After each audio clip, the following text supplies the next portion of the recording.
76% of Americans live paycheck to paycheck. Is that you?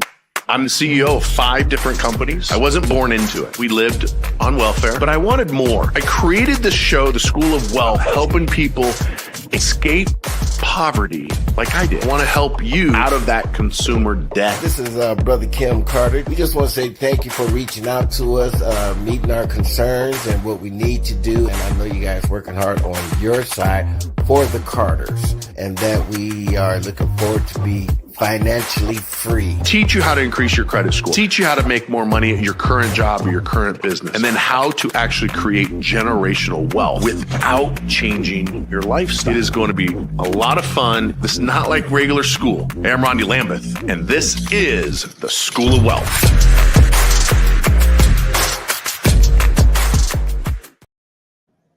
Well, hello there, my friends. Hope you're having a great day. Man, today's been a great day. I filmed the very first School of Wealth episode, the first episode now in almost 5 years. Took a little break. I did over 2,000 episodes for almost, from 2011 until 2020. So almost 9 years, 6 days a week for 9 years. I got a little tired. I need a little break. And then when I had my medical issues and the heart attack and the Lyme disease and the parachuting accident, I decided to take a little time off. So today I did the very first episode. Next week we have 3 more episodes we're going to be recording with guests. So I'm a little tired after doing that, but also excited to be here. So last week I missed you. I don't know if you missed me, but I missed you. I was in Hawaii. It's funny. I used to always call it Hawaii, with the H, but after spending some time there, the H is silent, I'm told, by the Hawaiians that live there. So spent some time in Hawaii with 1,700-ish other entrepreneurs from 56 different countries. We all went to Hawaii to an event called the Global Leadership Conference, where we got together to learn how to be better leaders, better entrepreneurs, better fathers, better mothers, better bosses, better people, so we could make a bigger difference, a global impact. And it was interesting meeting people from all these different countries. And what was surprising is, in order to be part of this elite group, it's called Entrepreneurs Organization, is you need to make at least $1 million a year. And you might think, oh, that's not hard. Well, 97% of businesses don't make $1 million a year. Only the top 3% actually make over $1 million. So it's an honor to be part of that group. It was an honor to spend time with people, especially the Latin America entrepreneurs, the folks from India and Pakistan and Afghanistan and China. I think it's pretty easy to make $1 million here in America.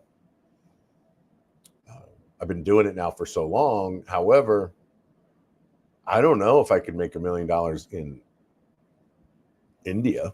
I mean, it's $1 million US, not rupees, not pesos. It's $1 million US. So it was really cool hanging out with these folks and getting their take on what's really happening, what they think about America and what's going on.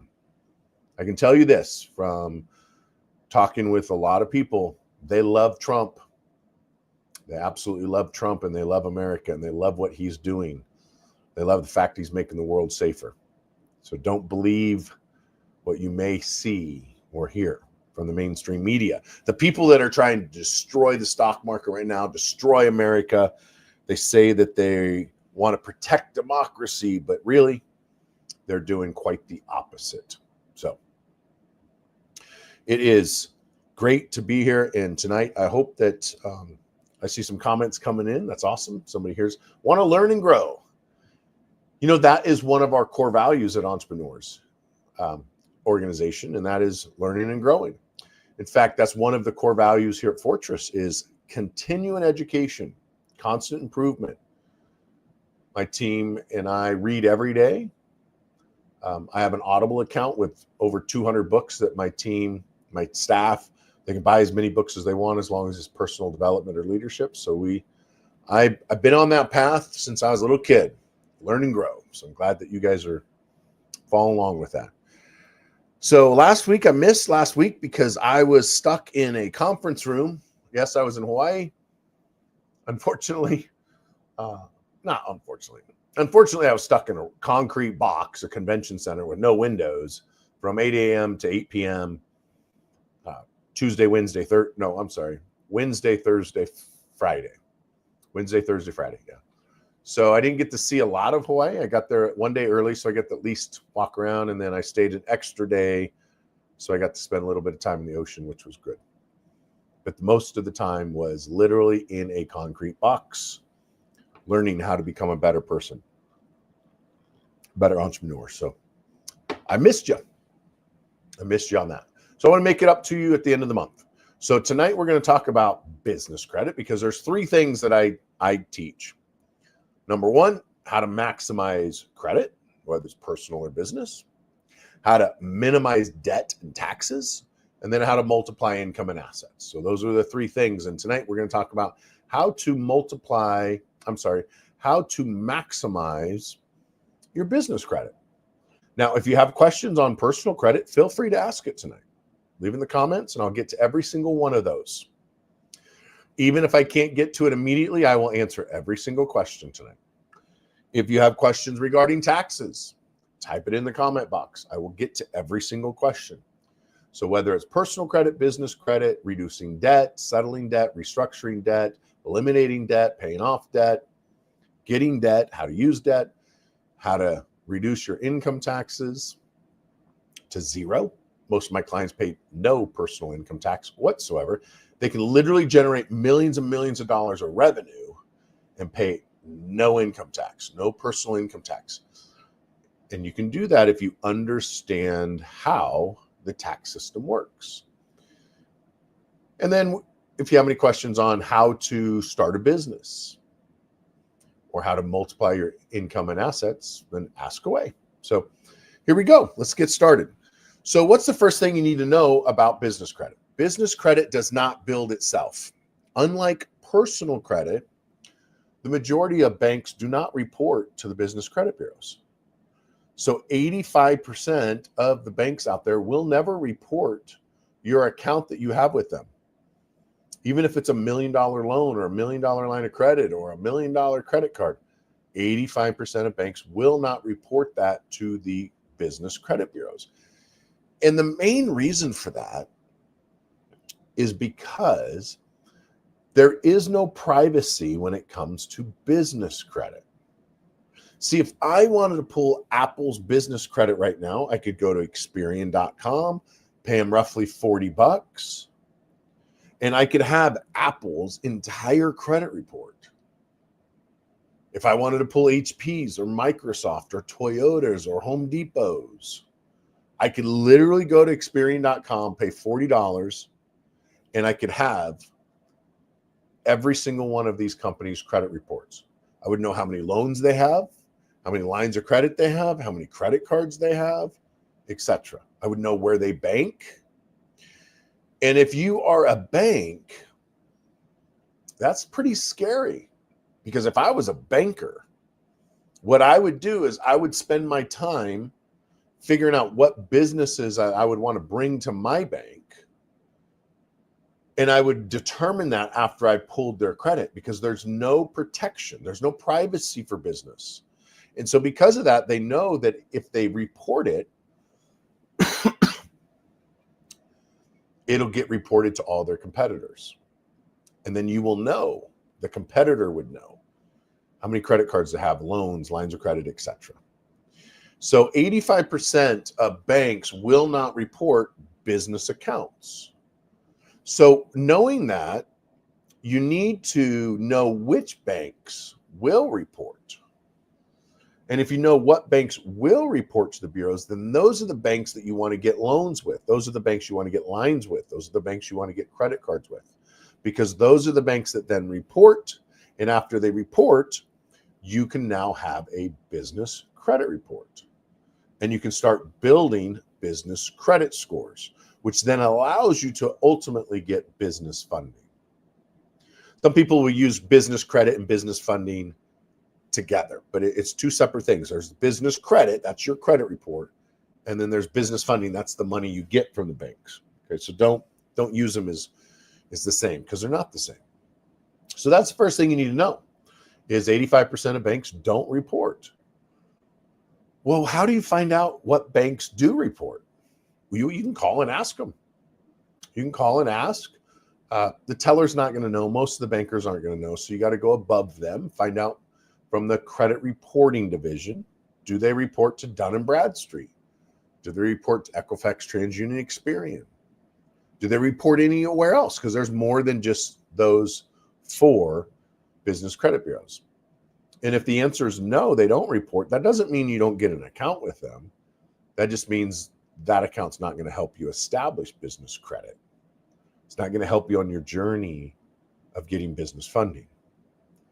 The other way you could do it is you could log into your business credit portal with us. So if you're a client of Fortress University, you go to Fortress U and you click on Active Client, you scroll down to where the tab that says Business Credit Portal, and you simply log in. And then it will list all of the banks that will report. Now, the next thing you need to know when establishing business credit is you need to start with what I call Tier 1 vendors.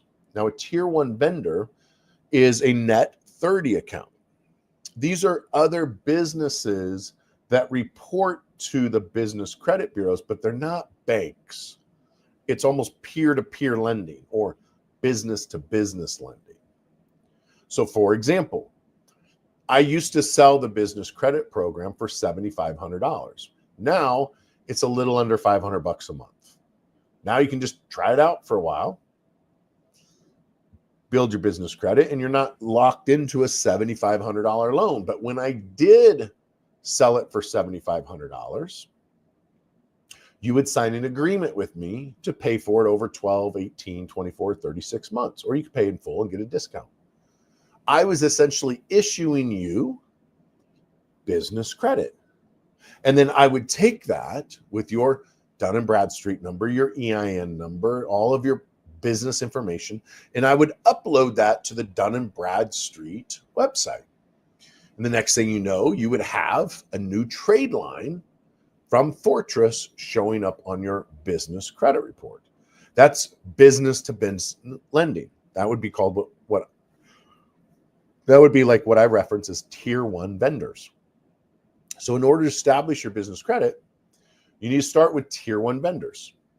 So an example of that would be Uline, Granger, Gepler's, Pitney Bowes, on and on and on. We have 500 or so vendors and banks inside of our system. So you would log into our system and start with Tier 1. And then once you've completed it and got at least 5 Tier 1 accounts, you would then start with Tier 2, and then Tier 3, Tier 4, and Tier 5.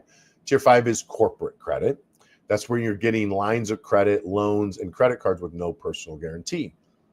Some of you will never get corporate credit because you don't do enough revenue. And that's okay.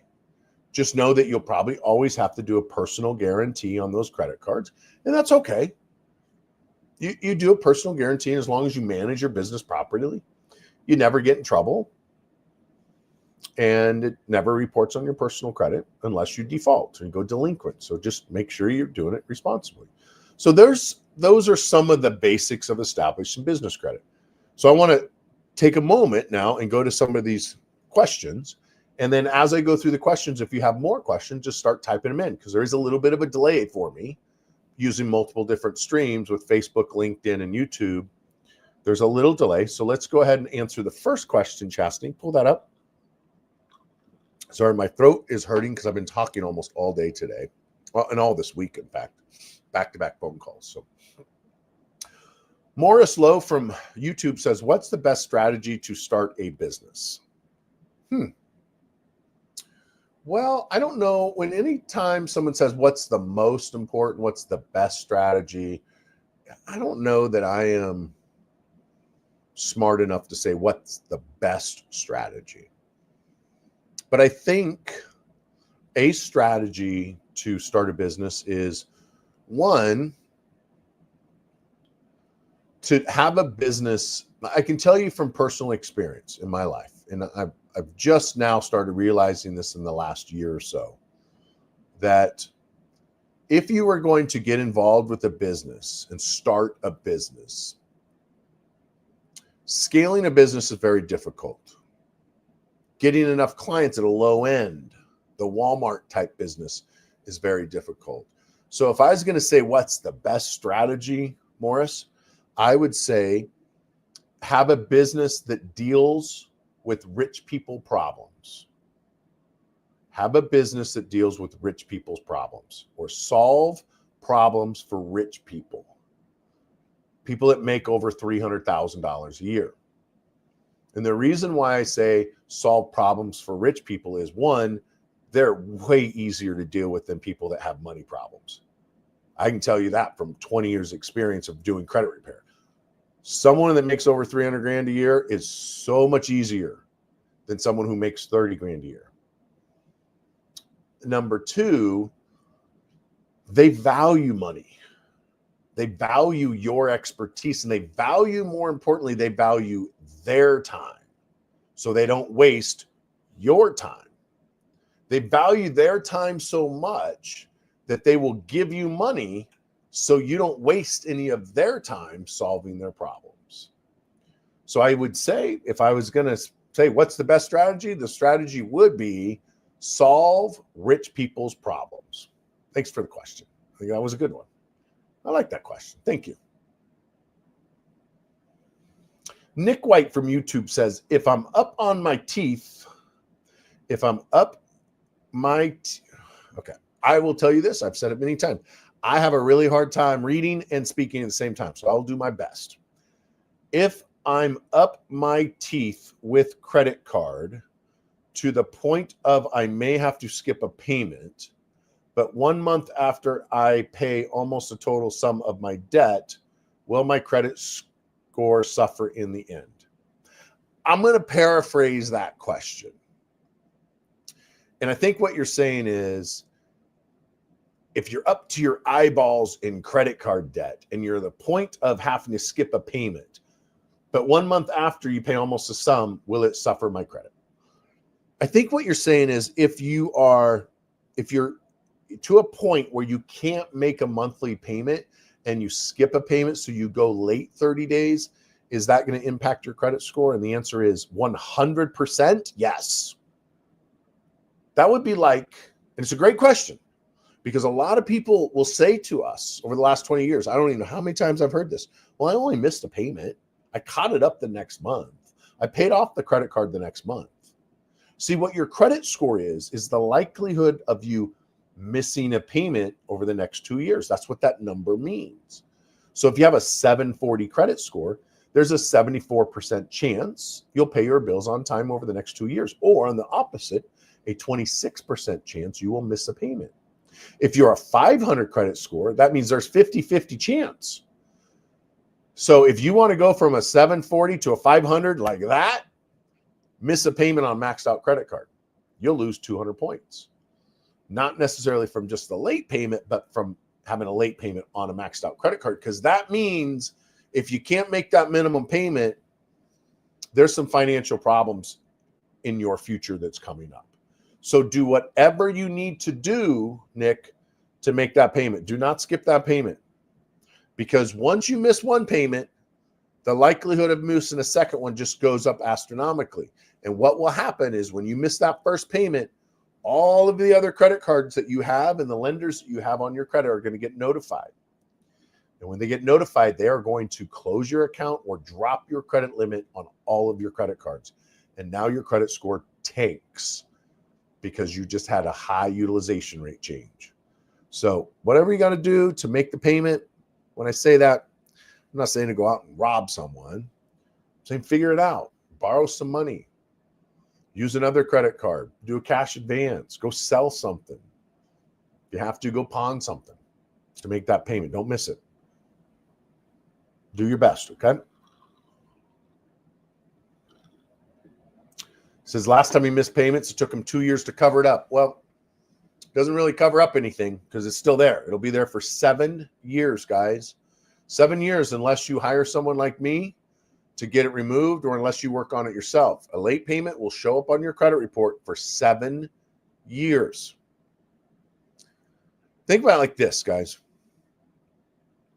What would your wife say if you're like, honey, I'm up to my eyeballs in marriage.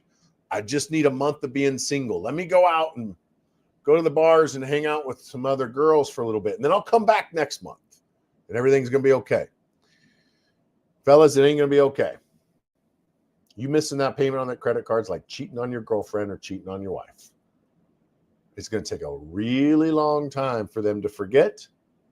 And the bank will never forget. The credit report might forget after 7 years, but that bank will know forever that you missed a payment with them. And they won't trust you in the future. And they will most likely never give you a higher credit limit because of it. So don't just willy-nilly pay your bills on time. Tommy Yo from another YouTuber. Cool. Nick. Oh, he says, Nick, I'm in the same place you are. And they charged off one of my credit cards last month for non-payment of $1,300. How do I correct that before it hits me negatively? Well, if they charged it off, that means you were 6 months behind, which the damage is done, my friend. Tommy, the damage is done. The moment you missed that first payment, it started. And when you hit 6 payments with no payments, now it's in charge-off status. So if they charged it off, that means you went 6 months without making a payment. And that's one of the worst things that you can have on your credit. Now, how do you fix it? Let's get into that. You can go to creditmojo.ai, creditmojo.ai, and you can sign up for credit monitoring and then get access to our credit repair software for free. Now, you have to pay for the credit monitoring.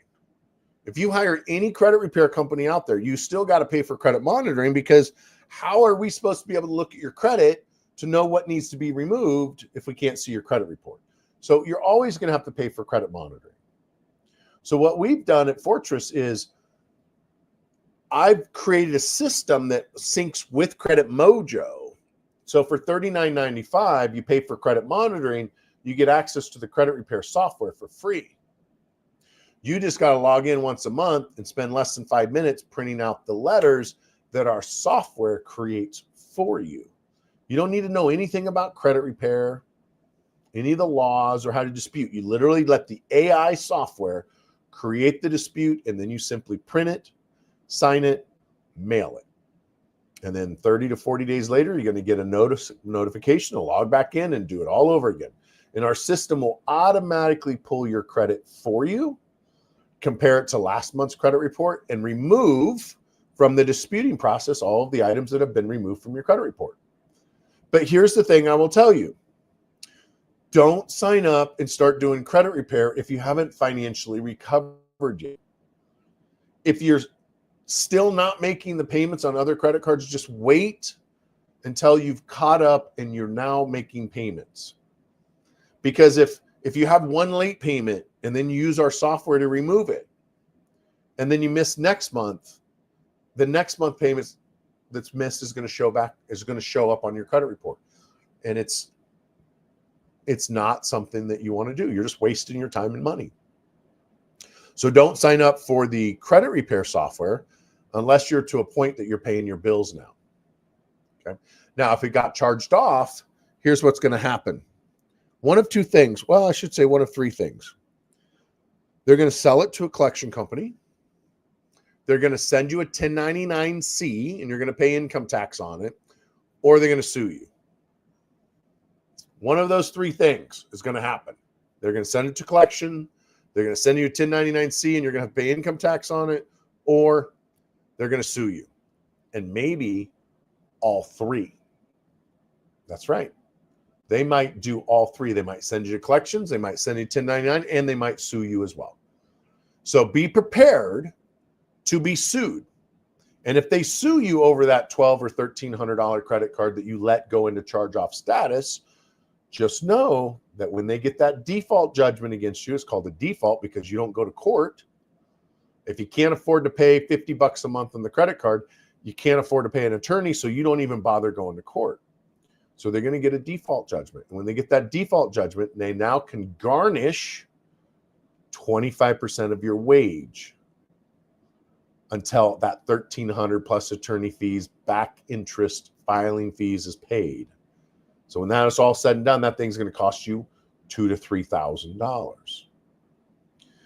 And then they're going to levy your bank accounts. So if they get the judgment, they can garnish your wages, take 25%, and levy your bank account. So when you do get paid, as soon as that money hits the bank account, they get notified and they suck it all out. And now you have no money for rent.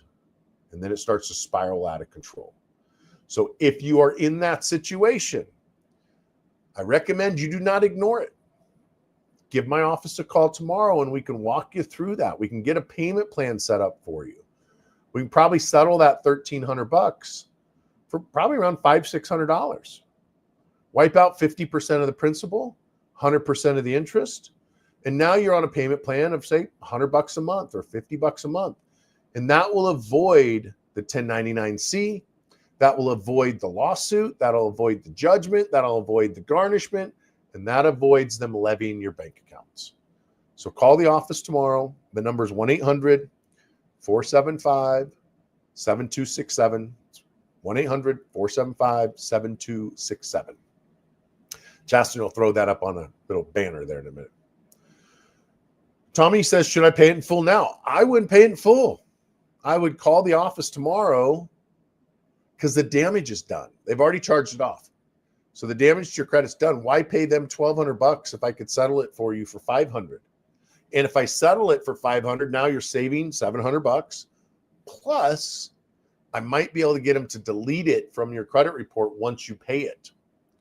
So call the office tomorrow.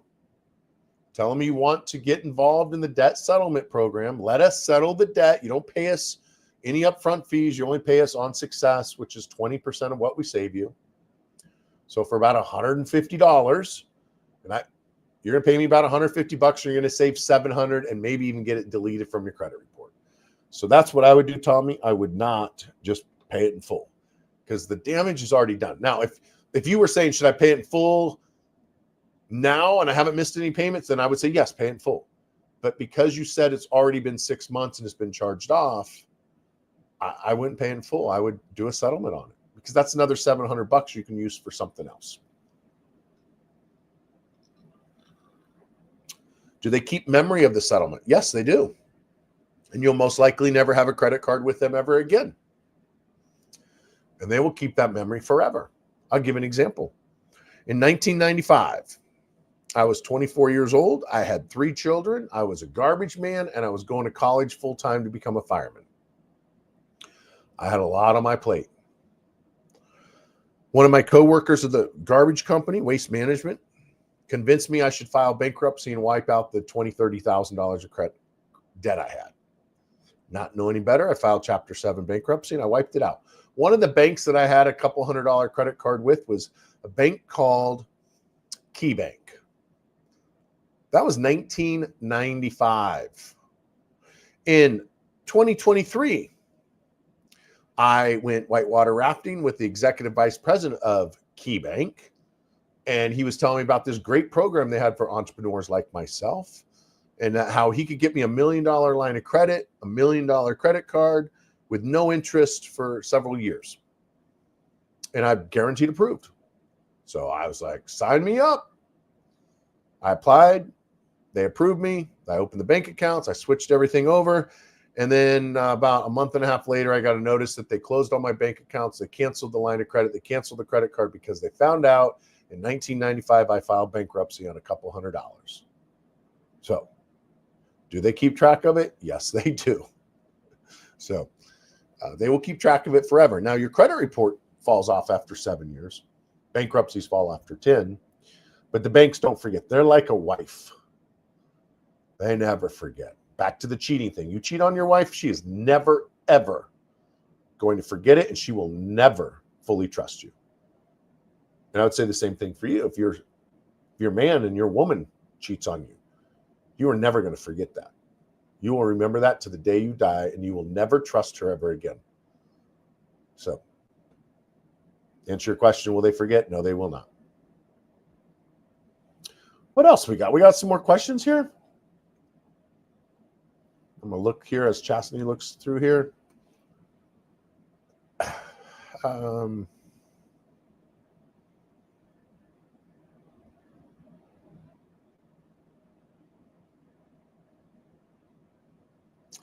looking here. There's something here about utilization rate.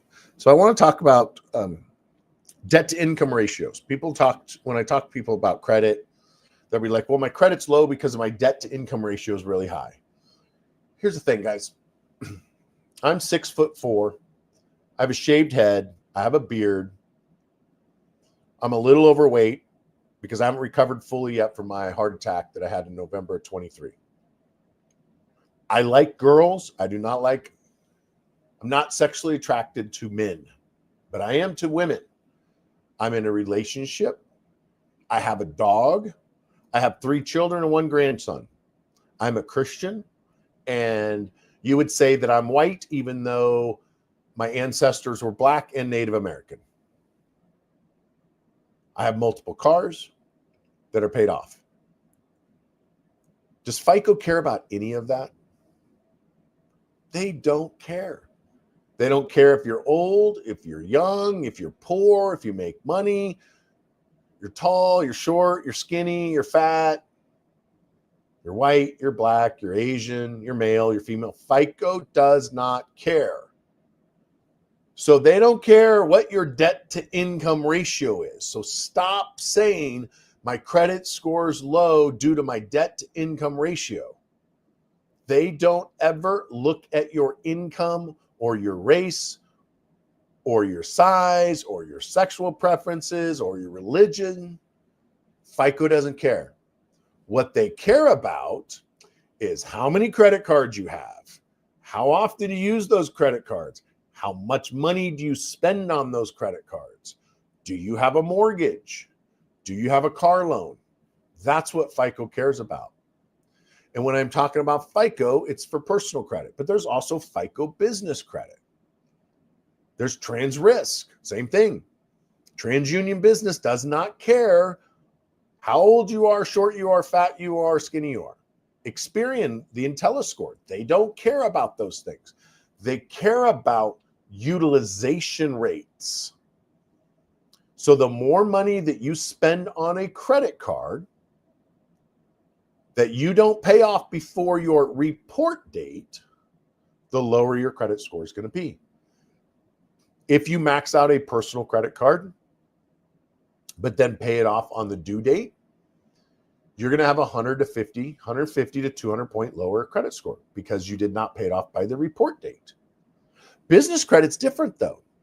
If you max out a business credit card, your score actually goes up. If you max out a personal credit card, your score goes down. I did an interview last night on a podcast, and they said, what's the biggest mistake that entrepreneurs make? And again, I don't like answering questions with the biggest, the mostest, the bestest. But I said, I think one of the biggest mistakes that business owners make, entrepreneurs, is they use personal credit cards to pay for business expenses after they've been established for over 6 months. See, in the first 6 months of being a business owner, you can't really get credit because it takes 6 months to build it. After you've been in business for 6 months, there's no excuse for you to be using personal credit anymore. See, in 6 months, if done properly, you can have the equivalent of an 850 credit score. With 6 months of business credit, you can have the equivalent of an 850 credit score, whereas with personal credit, it would take you over 20 years to obtain an 850 credit score. It takes 10 years to obtain an 800 credit score, but you can do that in 3 months in business credit. So there's absolutely no excuse other than ignorance that you don't have the equivalent of an 800 to 850 credit score for your business. Now, I say ignorant. I didn't say you were stupid. I said ignorant, as in you just don't know any better. So the only reason that you should not have business credit after 6 months of being in business is because you didn't know what to do. And if you're watching this, that excuse is now out the window, because you can go to fortressu.com and sign up for business credit and get access to our business credit portal and start building your business credit tonight. And by tomorrow, you could literally have 3 to 5 business accounts with no personal credit check. You don't have to send them any money. You just log in, sign up to be an account with these vendors, and order stuff. And then tomorrow, when they open up their office, if they're not open 24 hours a day, they ship you the product. And then in 2 weeks to 3 weeks, you pay it off. And at the end of the month, they report it to Dun & Bradstreet, and voila, you now have an 80 PAYDEX score, which is equivalent of an 800 FICO. And yes, it is that easy and it is that simple. Does that mean, though, the banks are going to start throwing money at you just because of that? No, you got to build your credit up to get banks to give you loans and lines of credit. But you can get vendor to vendor, business to business, tier ones. You can then get corporate credit cards like at Lowe's, Office Depot, Staples, etc. And then you can use those credit cards to buy gift cards or other Visa cards. And now you can start funding your business bank account with it. And now you can start, after 90 days, you can get a line of credit, etc. Hope that helps. Let's see what the next question is.